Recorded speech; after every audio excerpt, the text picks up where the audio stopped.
Magandang umaga sa inyo lahat. Kahit saan sulok mga daigdig, Miguel Sharat, magandang umaga, tanghali, gabi, hapon.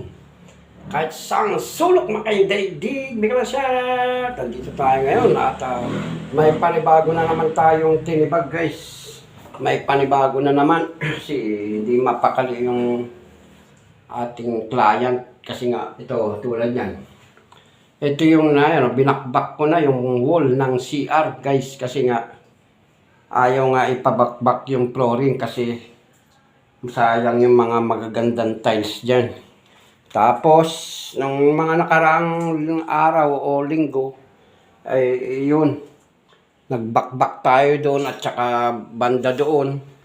Ayan, doon nagbakbak. Ang dami tayong mga binakbak na mga flooring para makita yung mga tumatagas na tubig. Katulad doon sa likod ng washing na yan. At yung nandito guys, pati pa yung dati dito, ayun o. Yan, yung mga pipe na to guys. Yan. Yan. Yung mga, yan, yung mga bulb na yan, mga nakarang linggo, yan, dami natin binakbak dyan.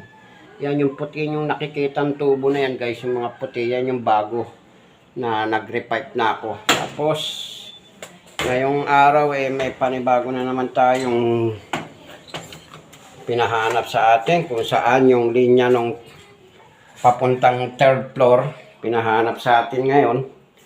Kaya ayan, ito, nagbakbak tayo guys. Ang dami ng mga pinagbakbakan na yun. Ang dami ng mga bato-bato. Tapos ito na yun. Ayan. Yan yung binakbak natin kasi nga hinahanap natin yung linya nung papunta sa third floor, pinahanap sa akin guys. Kasi nga, yung linya lang ng third floor ang naglilik.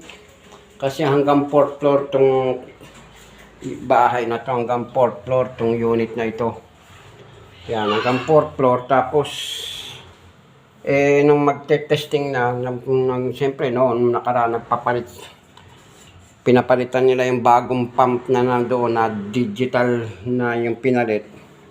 Dati booster pump, ngayon pinalitan ng digital. Tapos nung nag-testing, kasi matagal na rin kasi sila guys na hindi gumagamit ng pump. Nung gusto na nilang gamitin yung pump, natuklasan nila na may leakage yung mga tubo na papunta doon sa third floor. Kasi kanya-kanyang linya yan, third floor, mula fourth floor, third floor, second floor, and first floor. Yan. Nalaman nila may tagas kasi ayaw huminto. Ayaw huminto ng water pump, kaya ayun. Nagdesisyon sila na ipahanap sa akin kung saan yung mga linya na mga tumatagas. Hindi naman lahat titibagin kasi sayang. 4 portion lang, yung mga bawat dugtungan lang ng mga tubo, yun lang ating binakbak. Tapos natuklasan natin, pumasok doon sa loob ng, yan, doon nagbakbak din ako papunta rito. Yan, nandito, pumunta rito sa loob yung linya, hindi naman pwedeng pabakbak nila yung tiles dyan dahil ang gaganda. Ngayon, nahinto tayo kahapon, yun, dito na yung pinapunta tayo ngayong araw ng Miyerkules. Yan, ito na pinabakbak at yun, natsambahan natin yung linya ng third floor, yung tubo ng third floor dito umakyat. Kaya ako na-testing, kaya na natin nalaman na ito yung third floor kasi ginamitan natin ng binutas ko ng binarena ko dito, tapos pinatay ko muna yung tubig para hindi sumirit nang hindi mabasa yung barena.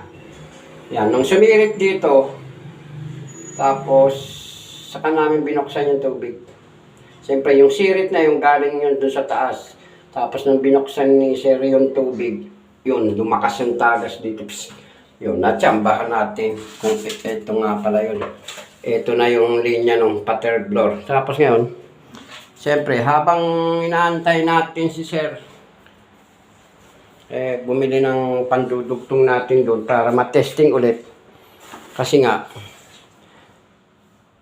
hindi muna namin papalitan ng bagong linya. Magte-testing muna kami kung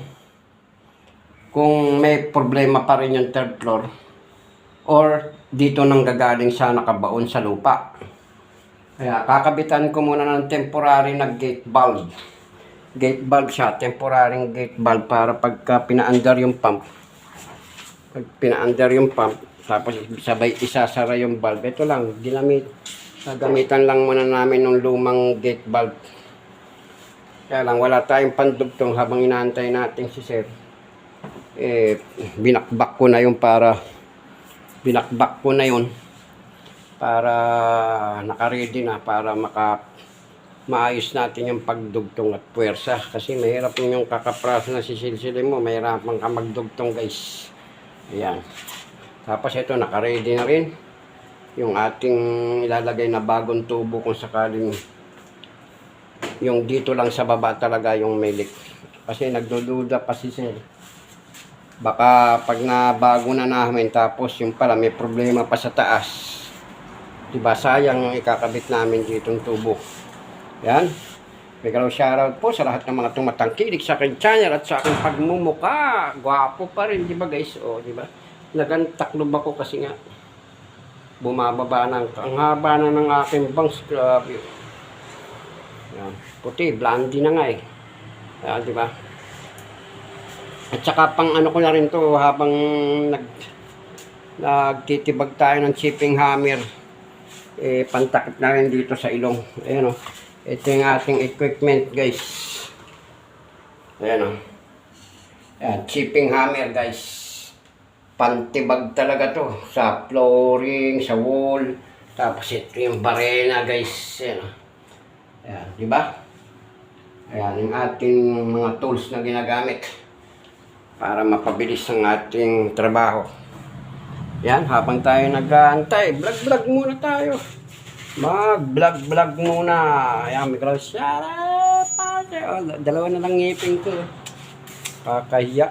Pero pampatawa rin naman to, di ba guys? So, sana may shoutout sa lahat ng mga tumatangkilik sa aking channel. Yan, di ba? Gwapo.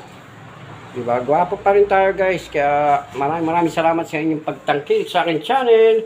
At sa mga bago pa lang dyan na manonood ng aking video huwag nyo pong kalimutan na mag-subscribe. At pindutin ang notification bell para lagi kayong updated sa akin ilalabas na bagong video guys. Yan, may shoutout. Hanggang dito na lang. Bye-bye!